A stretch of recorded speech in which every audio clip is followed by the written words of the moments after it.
Então, hoje a gente continua mais um episódio da nossa temporada aqui, Bebê e Arte. Dessa vez nós contamos com Margarete D'Arezzo, que vai falar sobre o bebê e a música. Agradecemos imensamente, em nome da La Coisa do Bebê, a Margarete, que é membro aqui de longa data, ter aceitado esse convite para poder falar com a gente hoje. Muito obrigada, Margarete. A palavra é sua.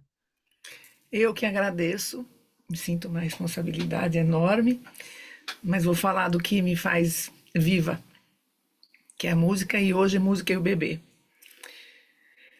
Vou começar aqui, eu tô com um teclado, então salvo, eu peço um salvo-conduto aí.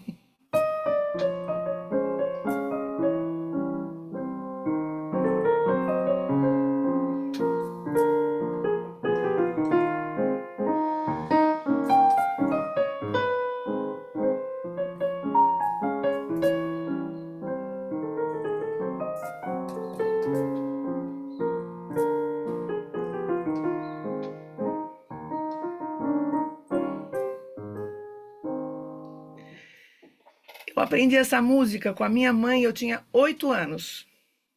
E eu quis mostrar isso aqui porque a minha base é música erudita. Minha mãe era professora de piano. Mas eu não levei para frente o estudo de piano. Estudei aqui no Instituto Madalena Talhaferro, mas não estudo mais o piano. E essa música ficou aqui para mim, como tantas outras, como se fosse uma segunda ou primeira natureza. Hoje eu vou mais para esse lado aqui, ó. O gato Laçarote acorda bem cedinho e pra pedir o leite ele mia de mansinho. Miau, miau, miau, miau, miau, miau, miau. Tá miando.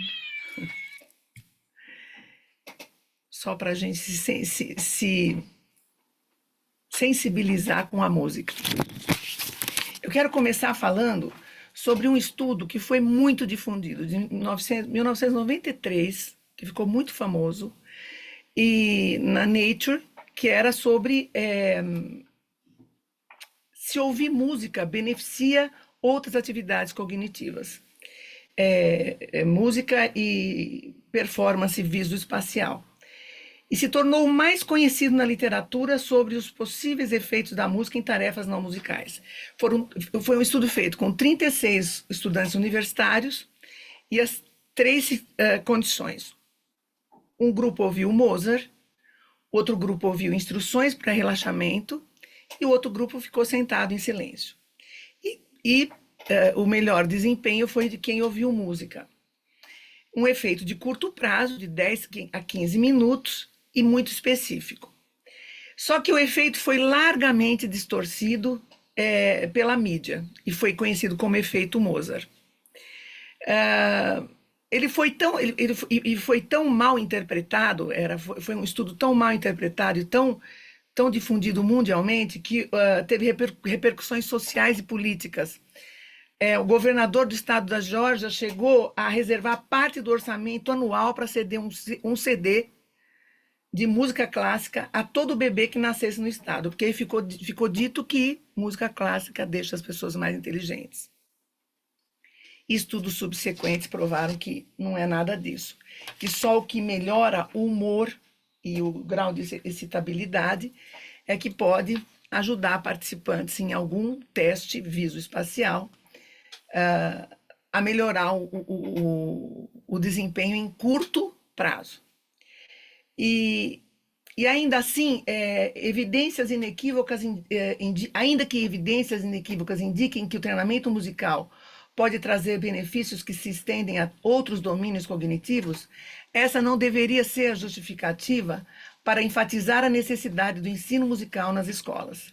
Sabemos por experiência própria que a música é uma poderosa forma de comunicação e que o envolvimento musical traz benefícios em si mesmo. Proporcionar o treinamento musical, principalmente em tenra idade, possibilita uma expansão no universo de experiências estéticas e amplia as possibilidades de expressão e do desenvolvimento humano. Existe uma grande associação, de fato, entre o treinamento musical e habilidades linguísticas e percepção da fala, que esses são bem documentados. Tem aqui no livro do Bernard Gose, que ele diz assim: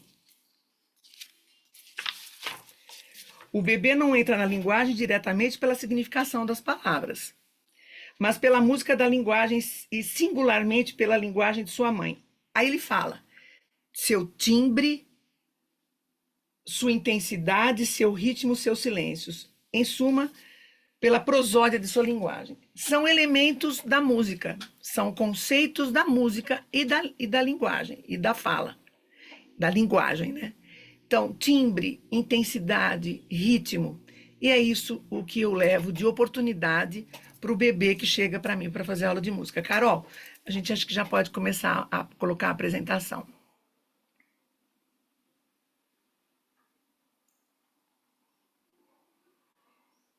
Então, o bebê e a música, né? Eu vou falar de uma parte assim, que eu acho bem importante, mas o livro da Betânia e da Helena, ele é uma compilação bem completa de estudos sobre o bebê e a música, de percepções da música e tudo mais. Tá bem completo aí, né? Pode passar, Carol, por favor. Então, essa pessoa aí estava fazendo aula de música, né? Em geral, os bebês ficam no colo das mães ou das babás ou dos cuidadores. Em escola, eu sempre cuidei para que ficassem naqueles praticáveis apoiados, né? Pode passar.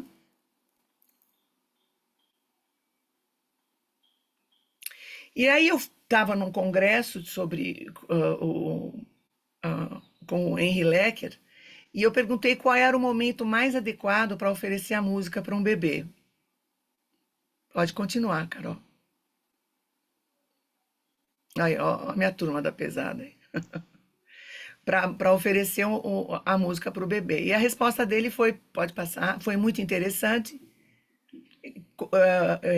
Maestro emérito, né, do coral na Butler University. E aí ele disse que o melhor momento para oferecer música para um bebê é quando a mãe da criança está na barriga da mãe dela. Pode passar?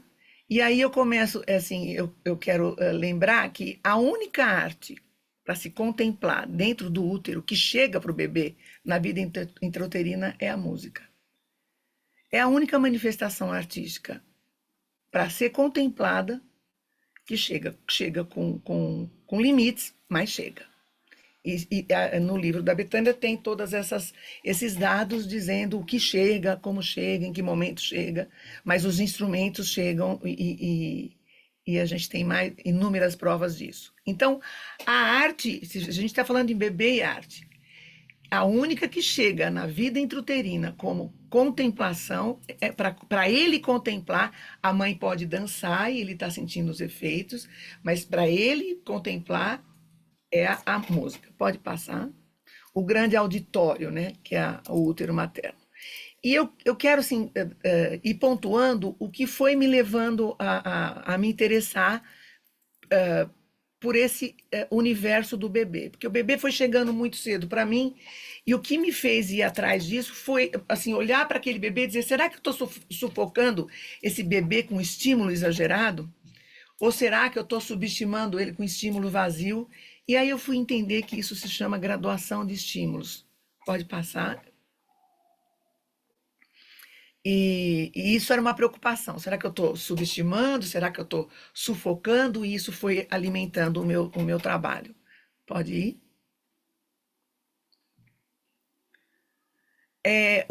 Eu fico no chão com eles, que é o único lugar que o bebê está livre. Eles ficam nos colos, né, como eu falei, eles ficam acomodados, mas eles podem chegar perto de mim quando eles quiserem, e eu que vou contornando isso. Pode ir, Carol, por favor.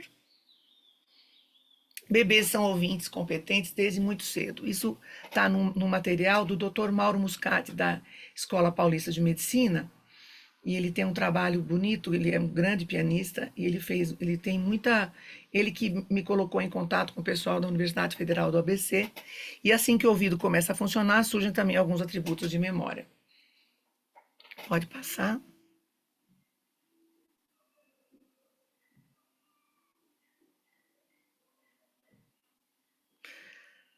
As vias auditivas vão maturando nos 2 primeiros anos de vida, então eu sempre costumo dizer, então vamos pensar, o bebê, a música, cuidado, porque é sensível o ouvido. Então tudo que fica perto do ouvido deles, brinquedo, chocalho, ambiente, o instrumento, o volume de conversa, eu peço para ter um cuidado, ter uma delicadeza. Aliás, com o bebê, tudo na delicadeza. Pode passar? E aí, essa coisa da audição é um sentido que nunca deixa de trabalhar. E eu vivencio muito isso. Eu vejo isso muito claro no bebê, que às vezes ele não vem à aula 2 semanas e a gente nem imagina que ele escutou aquilo. Eu estou falando de bebê mesmo. Eu começo com 5 meses hoje e vou até 3 anos e meio. E assim, aquele bebê que 8 meses, 7 meses, faltou 1 semana, 2 semanas, e ele expressa que ele quer uma determinada música que ele ouviu uma vez. E a gente achou que ele nem estava prestando atenção, ou então uma atividade, né? E ele mostra para nós que ele estava prestando atenção naquilo e que o ouvido não para nunca, né? Pode ir. Então, assim, eles estão sempre muito perto, né? Então, eu estou sempre numa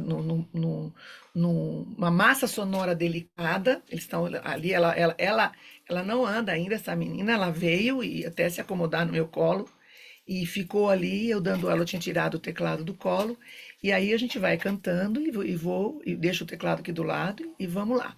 Então, assim, um cuidado com essa massa sonora, com essa criança pequena. Pode ir, Carol, por favor. E aí começou uma história que para essa coisa do engajamento na internet, começou a se falar muita coisa sem fundamento. E aí eu falei, não, deixa eu limpar essa área. Até a Mariana Negri, acho que ela fez esse curso também, que é um curso que é a Introdução à Neurociência da UFABC, com a coordenação da Patrícia Vanzella. Tem na internet as conversas neuromusicais com muita informação sobre isso. E assim, porque chegavam projetos assim, estapafúrdios de provar da música. Não, vamos alinhar tudo isso e é bem interessante. É um curso online, gratuito, só precisa ficar de olho. E são 4 módulos e você limpa essa área. O que de fato é pesquisa com credibilidade de música, bebê, criança e adulto e tudo mais, porque é um universo à parte. Você criar uma pesquisa de música é muito difícil, porque tem mil fatores confundidores aí para você fazer comparação. Pode ir.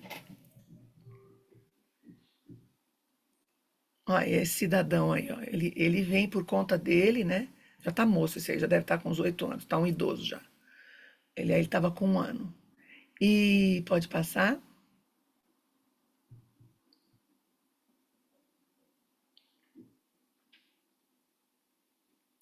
Então, assim, 3 coisas que a gente precisa ter na cabeça, assim, quando a gente pensa em música, invariavelmente.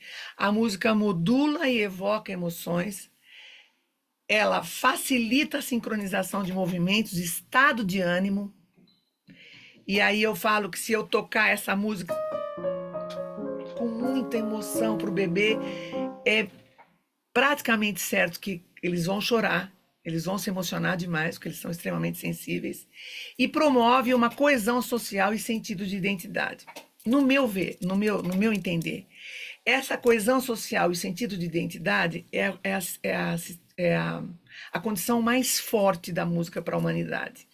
Essa coisa do pertencimento. Pode ir, Carol. Então, assim, a grande contribuição da música para a humanidade é o pertencimento. Haja vista torcidas, né? O movimento ideológico de músicas do funk e a música da comunidade são muito fortes, assim, né? E porque, assim, e a gente vê que a contribuição desse pertencimento move o entorno de uma forma muito significativa, é muito impactante, né? Então, vamos sempre pensando no bebê, né? Pensando nisso tudo que eu estou falando e pensando no bebê. Pode ir, Carol? Olha só. Eles vão se. Eu não vou entre eles e o cuidador, e a mãe, e o professor. Eles que vêm. Eu não fico interferindo. Eu deixo lá, eu vou orientando, que é para estar confortável, mas quando eles começam a se sentir livres, eles vêm e vêm se acomodar. Pode ir, Carol? Eu acho ruim, né? Dá para ver minha cara aí. Não existe registro de nenhuma cultura no planeta que tenha prescindido de algum tipo de manifestação musical. Pode ir. E da mesma forma que nascemos programados a aprender a falar, ao que tudo indica, também nascemos programados a nos envolver de alguma forma em atividades musicais. Eu ouço muito assim, meu bebê adora música. Pode ir. Então, voltando no que o Bernardo Gozzi falou, se eu tenho lá essa coisa da voz e da linguagem, o timbre, a intensidade, o ritmo, o silêncio, a prosódia, é tudo elemento musical. Então, eu vou levar para o adequado, eu considero adequado, levar oportunidades para o bebê perceber diferenças de timbres, diferença de intensidade, ritmos, como essa, porque ele começa a prever padrões, né? O bebê tem essa expertise de prever padrões. Então, oferecer isso, eu tenho gravação minha, eu sou a que menos usa. Eu gosto de usar o teclado para deixar o bebê perceber e eu perceber o movimento do bebê com o ritmo, para não forçar, para não forjar um ritmo no bebê, para ele ir percebendo e eu, junto com ele, vou mudando às vezes o andamento. E trabalhar o silêncio e essa coisa da prosódia que fala muito com eles, né? Pela percepção de grave e agudo, que a gente vai falar já já. Pode ir, Carol? Olha só, e aí vem as conversas, né? Eles vêm conversar. E eu tenho que dar essa atenção. E os outros esperam. E os outros percebem. E isso, quando eu chego para dar aula, eu levo um arsenal. Então, eu me sento, eu coloco um carrinho no chão com material, uma bolsa, eu coloco uma meia, que eu tenho as meias para aula, para eles não encostarem no meu pé, só de aula, e eles vão, e eu coloco aqui o celular aqui do lado, por causa da hora, e eles esperam esse tempo todo. Eu falo para as mães, a aula já começou. Eles esperando tudo isso, todo esse ritual, e esperam, eu chego, muda a postura, muda completamente a postura quando eu chego, quando eu chego depois deles, né? Pode ir. Bom, um outro dado sobre a música, né, essa relevância de que a UFABC fala do estudo da música como fazendo parte do genoma, né? Entre artefatos mais antigos, os instrumentos musicais numa caverna na Alemanha, aquela flauta de 35 mil anos no osso da asa de um urubu, muito bem conservada. Pode ir. Outro aspecto do comportamento musical é que reforça a ideia de que talvez faça parte do genoma, e aí que a gente entra. Algumas habilidades musicais são evidentes já desde tenra idade, são inatas. Pode ir, Carol. Olha só, tá vendo? Quando eles começam a se movimentar, eles vão e vão lá explorar. E uma coisa muito interessante, por minha escolha, eu não permito que eles mexam no meu teclado, que é o meu instrumento acompanhador. Então eu falo, esse aqui só a Margarete. Eu não tive nunca nenhum problema com isso. Eu falo uma, duas vezes. Quando às vezes a criança insiste, eu peço para olhar para mim e falo de novo. E quando a criança tem algum traço de não querer olhar para mim, eu tiro o teclado. Quando eu volto, ela já não faz isso, sem nenhuma briga. E só digo, aqui é famosa a frase, esse só Margarete. e eu não tenho problema nenhum. Enquanto eles vão, em geral, eles avançam quando eu estou sem o teclado no colo, principalmente. Pode ir, avançam, né? Que lindos. Então vamos lá. Bebês com até 30 dias detectam a regularidade dos padrões temporais da música. Pode completar, Carol. Então, esse estudo é a percepção de pulso de relações temporais.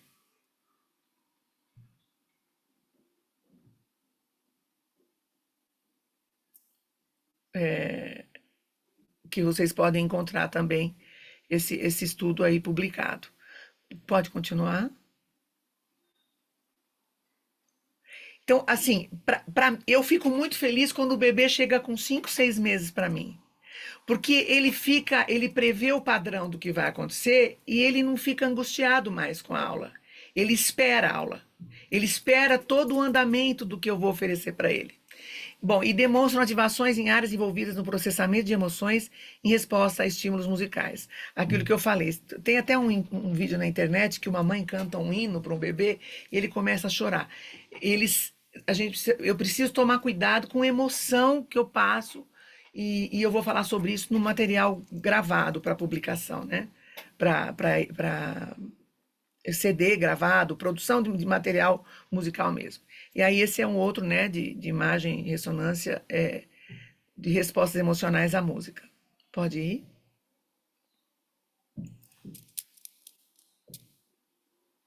Bebês são sensíveis às relações entre alturas musicais e respondem a alterações nessas relações mesmo na ausência da atenção. Então, por exemplo, eu tenho uma brincadeira, então eu faço. Eu estou brincando com o agudo e o grave. O que eu estou fazendo com isso? Eu estou organizando que se ele tem a percepção de grave e agudo, eu estou organizando para o bebê que o agudo é lá em cima e o grave é lá embaixo. E eu peço para as mães, não peça para levantar a mão no agudo, só faça junto, só faça. Eu trago muito esse cuidador, esse professor para a aula. Ele participa da aula, levando em conta a questão do pertencimento, maravilhoso, certo? Eles se sentem no mesmo grupo. Tem a história de uma mãe que, quarto filho, a outra falou, mas você vai de novo fazer aula de música? Vou, porque é um repertório que é só nosso, que eu me identifico, nós nos identificamos com as músicas que a gente canta. E eu me comunico com o meu bebê quando ele me pede uma música. Só eu sei o que ele está falando para mim. Então, assim, pensando nisso, essa coisa de perceber a alteração de grave e agudo, pedir para a mãe, para quem está acompanhando fazer, e não mandar, só associar o som ao movimento, isso vai criando um repertório e uma oportunidade de percepção para o bebê que ele se apropria disso lindamente. Pode ir, Carol?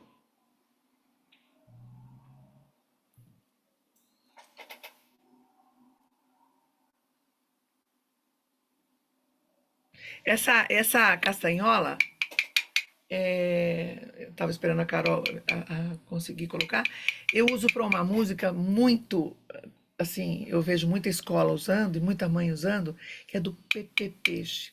A Gláucia tem uma história que ela levou para uma criança, não foi, Gláucia?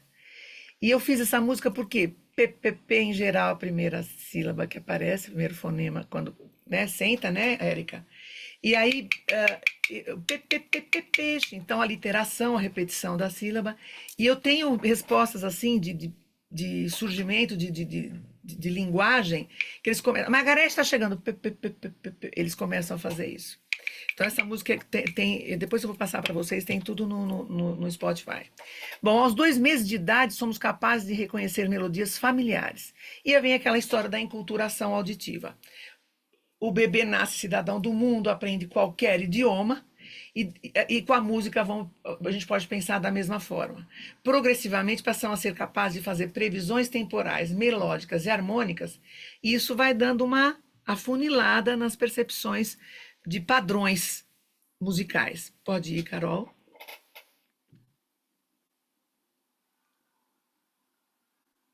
Então, o bebê vai se especializando no que está à volta dele, né? No entorno dele.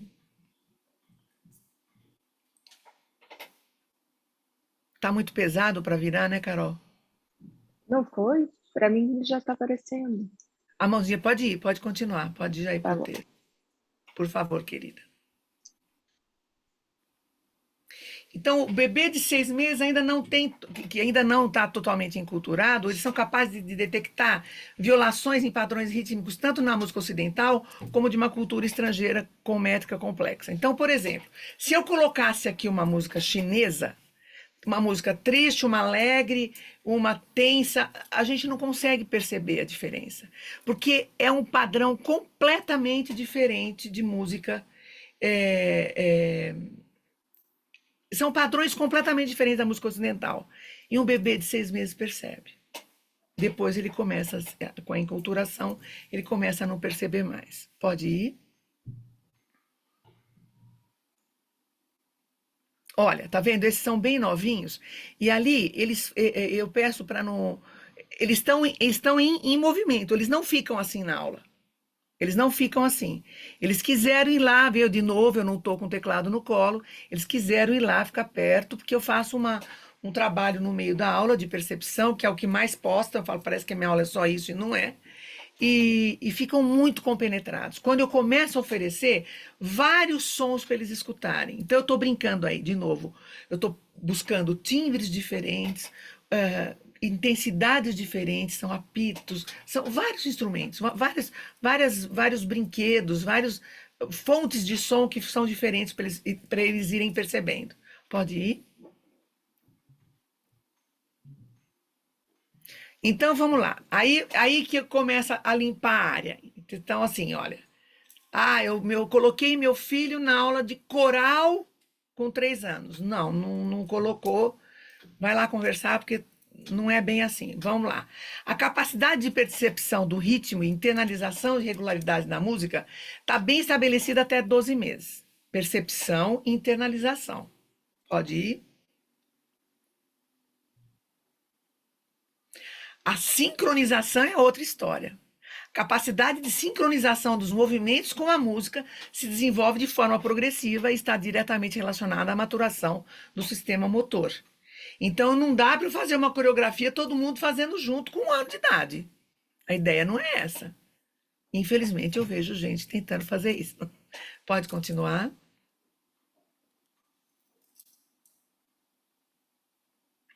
Dos 5 aos 12 meses, produzem movimentos espontâneos em resposta à música, porém não apresentam regularidade e precisão. É aí que a mãe chega e fala: Nossa, ele adora música. Qualquer coisa que você faz, eles começam a se balançar, eles começam a dançar. E eles mostram que eles estão dançando. Fica definido que eles estão dançando. Pode ir. Dos 5 a 12 meses, né? Aí, ó, essa daí levantou assim para dançar. Dançar com barulho do apito, que nem era música. Pode ir. A partir de 2 a 4 anos, demonstram capacidade de sincronizar movimento com a música, mas com limitação de andamento, né? Andamento mais rápido, mais lento. Então, assim, tem limitações de andamento, ó, de 2 a 4 anos. Pode ir, Carol.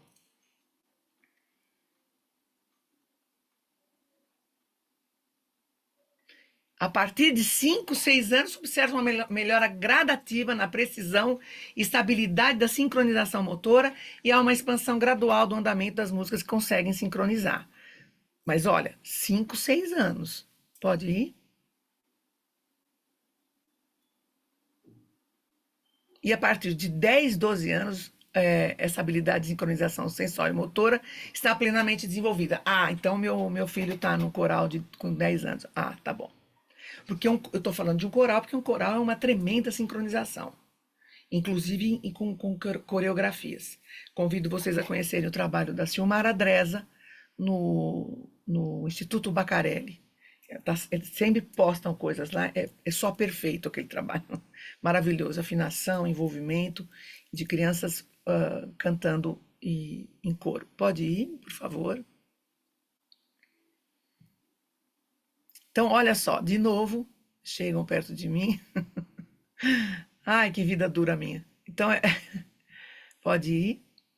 Então, assim, tocar, cantar, ouvir, imaginar música. Estudos de neuroimagem mostram, de fato, uma atividade complexa e abrangente em muitas áreas do encéfalo e recruta múltiplas funções mentais: atenção, linguagem, funções motoras, emoção e várias formas de memória.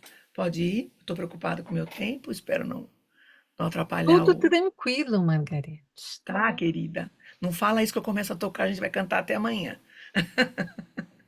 Então, assim, vamos pensar, o comportamento. Isso aqui, tudo que eu estou dizendo aqui veio da UFABC, ou então Mauro Muscati, não sou eu que estou inventando. São pesquisas replicadas e é isso aqui que está certo, que está aprovado, desculpe. Faz parte do nosso cotidiano, está nos primórdios da nossa história evolutiva, presente em todas as culturas e pode ser observado desde muito cedo. Envolve múltiplas funções mentais. Então, assim, não precisa ficar falando que faz chover. A música só de você ouvir música, abre um universo maravilhoso para gente, não é? Eu fiz um trabalho no Presídio de Segurança Máxima em 97. Eu me lembro que chegou uma hora, eu levei para elas, eu fui fazer brincadeiras de roda com elas. Só tomar um golinho de água. Em determinado momento, eu fui fazer um relaxamento e coloquei Claire de Lune de Debussy. Falei, vou arriscar. Cantamos até Zeca Pagodinho lá. Brincadeiras de roda de folclore. Várias começaram a chorar. Várias. Não se fala uma palavra no Debussy. Várias começaram a chorar e ficou uma policial lá dentro. E ela disse o seguinte: eu estou aqui, essa detenta está aqui há 8 anos, é a primeira vez que eu vejo ela chorar. Então, assim, o poder da música não se questiona, não precisa ficar vendendo o que ela não faz, que ela faz chover, que faz aprender, que faz fazer resolver problemas de matemática. Não precisa disso. A gente a gente vê a força da música, enquanto ela eu quero voltar a falar aqui a diferença entre a música dentro de uma educação musical, uma formação, e a música ideologia. É outra história. Vamos lá, pode mudar? Então, assim, a música também é moduladora de sistemas neuroquímicos e evidências, apesar de promissoras, tem que ser interpretada com cautela, porque é uma área de pesquisa incipiente, os estudos apresentam uma série de limitações e fatores confundidores, que é aquilo que eu falei, pode ir, Carol, que é difícil você fazer um grupo. Então, assim, um grupo homogêneo para se fazer uma pesquisa. Ter ou não ter treinamento musical, e que tipo de treinamento é esse? E qual duração? Preferências pessoais, familiaridade, envolvimento emocional com material musical, contexto cultural, repertório biológico de cada indivíduo. É muito difícil você deixar todo mundo no mesmo nível para fazer uma pesquisa. Então, assim, eu vou ter fatores que vão mudar a percepção de um ou de outro. Pode ir? Uma combinação de todos esses fatores com a forma e o grau de interação musical vai determinar se os efeitos neuroplásticos decorrentes do envolvimento musical serão transitórios, duradouros ou permanentes. Lembra lá daquela história do neuromito do efeito Mozart? Era um efeito transitório. Pode ir? Então, o processo de treinamento e aquisição de expertise musical pode induzir alterações neuroplásticas permanentes, de fato. Em estudos aí a própria UFABC, de músicos de orquestra, de maestro, e eles têm o NIRS, né, que eles fazem uns neuroconcertos, e de fato isso é verdade. A escuta musical produz mudanças de curto prazo. Mas que mudança boa, né? Vamos lá? Então eu faço um convite aos educadores, né? Oferecer às crianças a oportunidade de vivenciar os próprios ritmos com movimentos e canções. Essa frase, cantar é um estímulo mais rico do que falar, é do Michel Dan. Então, assim, eu fiz uma época um trabalho, que até quero mostrar para você, Érica, para gestantes. Então tinha as músicas dos primeiros cuidados, músicas de sensibilização e de se expressar dentro da gestação. Então tinha a música falando do parto, que para ser dança tem que ser dois. E, e aí eu conheci o trabalho dele e ele fazia um trabalho de gestantes em volta do piano na Inglaterra, com relatos maravilhosos, assim. E era muito. Quando eu trabalhei com as gestantes, então, por exemplo, assim, pés na água, mãozinhas também. O que está acontecendo é o banho do neném. Ora, se ele tem memória e ele tem percepção de grave e agudo, e eu sempre repito aí, pés na água, mãozinhas também. O que está acontecendo é o banho do neném. Água boa. E aí ele vai, se a mãe repetir esse canto que ele ouve, né? Vocês vão ver no livro da Betânia, ele ouve pela voz interna dela e por fora, pelo ambiente externo, ele vai ter condições de gravar muito mais a música do que só a fala, a conversa. Pode ir? E era isso que o Michel Audin queria dizer, ele explicava. E o que a gente tem que fazer, né? Então, assim, eu gosto de pôr foi no lançamento do meu segundo livro, do Quem Vem Lá, a mãe com o meu aluno aí já grande, começou comigo com 5 meses, ele é de super-homem, né? Então, assim, é fazer a maior aposta mesmo, quando se pensa em música, oferecer tudo que eu tenho de, assim, mais... Eu quero oferecer o que eu tenho de mais rico em elementos, sem sufocar, sem, com aquela delicadeza lá. Pode ir? Ai, que liberdade boa. Então, assim, a maior aposta. A gente tem que fazer a maior aposta mesmo. Pode ir? Então, se eu tenho, assim, para criança, então vamos pensar no bebê. Se eu faço um repertório dirigido, onde eu vou nomear essa criança, eu vou nomear partes do corpo, eu estou falando de entorno, nomear objetos, contexto, e eu sempre aviso o que eu vou fazer com ela. Eu sempre aviso o que eu vou fazer. Sempre. Isso, ela vai. Chega uma hora que já aconteceu várias vezes que, se eu não aviso, ela valida antes de mim. Não aviso de propósito. Quando já estão um pouquinho mais velhos, estão já idosos lá por um ano e tanto. Pode ir. Canções com oportunidade de imitar som, experimentar ritmos do corpo, experimentar ritmo do corpo com deslocamento. Tem um momento da aula que as mães com eles no colo, nós vamos organizar toda aquela, desculpe, toda aquela massa sonora, aqueles ritmos todos. Nós vamos organizar entre mãe e bebê, vai marchar, vai andar, vai correr, vai retroceder, e isso eles vão experimentando com o corpo deles e depois eles fazem também. E é muito natural isso quando eles vão para o chão. Pode ir. Oportunidade de desenvolver a percepção e controle do ambiente sonoro. Eles começam a ficar mais. Só um segundo.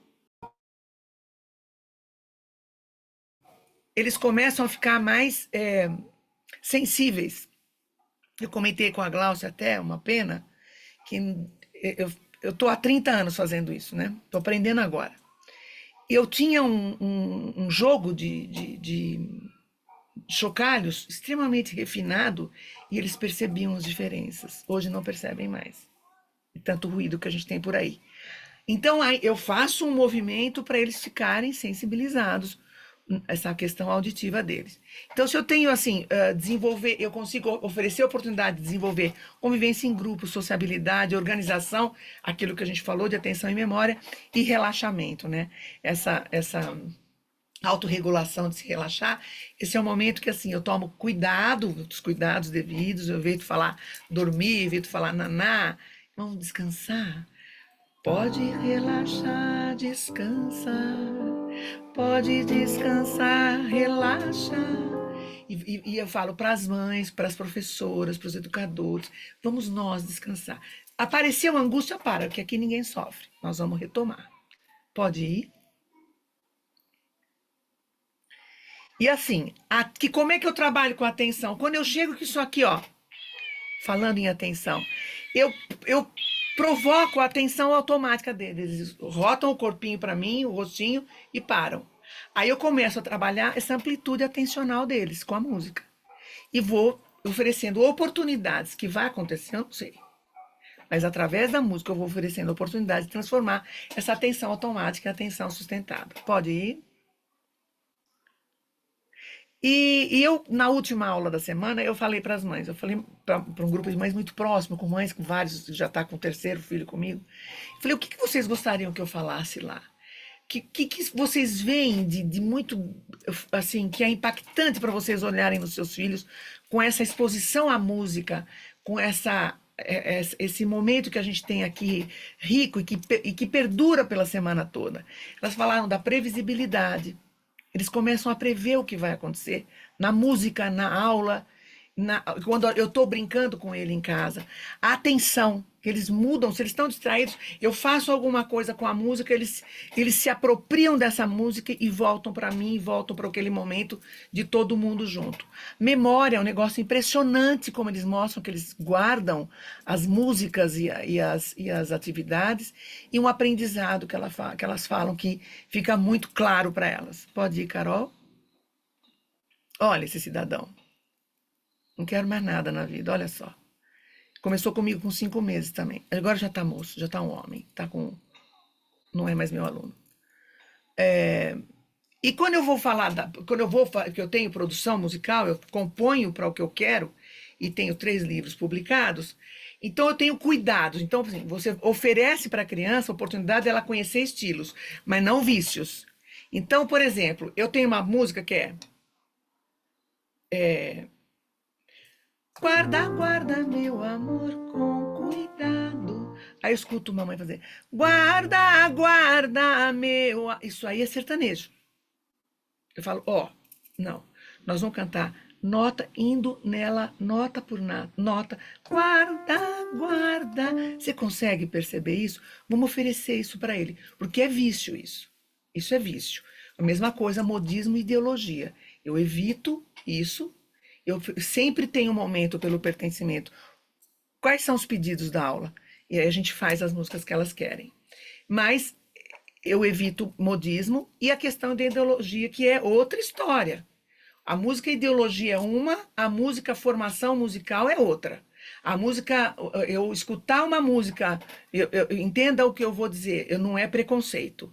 Os elementos que eu tenho na música do João Bosco é diferente dos elementos que eu tenho num pagode, que ficam 3, 4 notas. Eu tenho pouca amplitude melódica, eu tenho pouca variação rítmica. Não estou dizendo que é ruim ou que é bom, é diferente. E uma tem uma função, outra tem outra. Não é nem função, uma origem, outra tem outra origem. E não pode deixar de existir um e não pode deixar de existir o outro. Então eu tento, existe uma tendência de se mostrar a música para o bebê só um violãozinho, uma flautinha.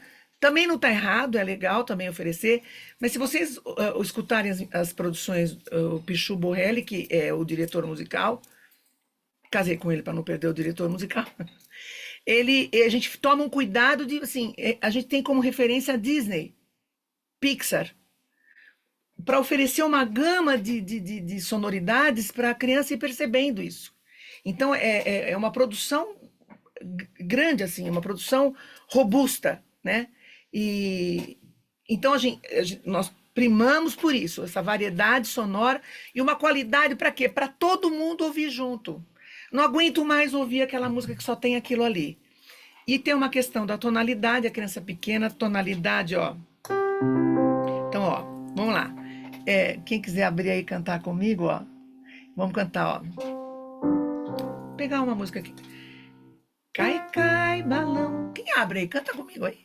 Cai, Vai. cai, Cai, cai, balão. balão, cai, cai, balão, Aqui na que minha mão. Tá bom, eu delícia. vou mudar a tonalidade. Como que seria mais adequado para eles, ó? Cai, cai, balão. Lá em cima. Eu tô rouca hoje, eu não consigo ir. Cai, cai, balão, cai, cai, balão, aqui Isso. na minha mão. Aí, Dulce, foi lá. Olha, para o bebê é mais aguda a tonalidade deles. E aí a gente esbarrou num problema, principalmente aqui no Brasil, que é onde a gente produz, da falta de formação musical. E aí, se eu puxo muito para o agudo, os adultos desafinam muito.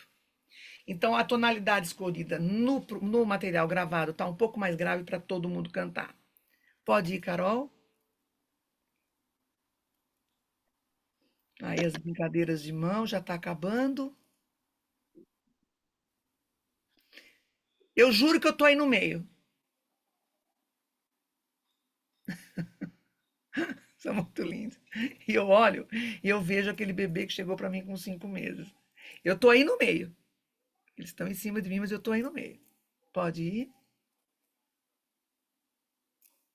Pronto.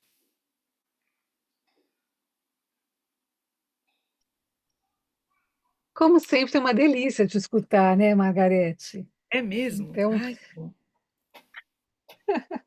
claro que sim.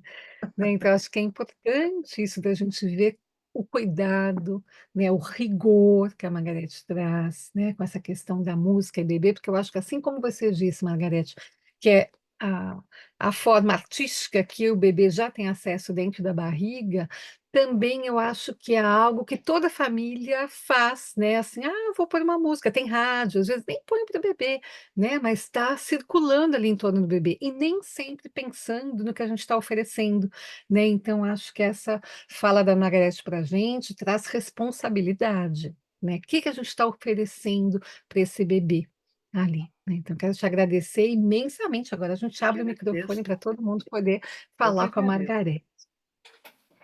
Posso começar?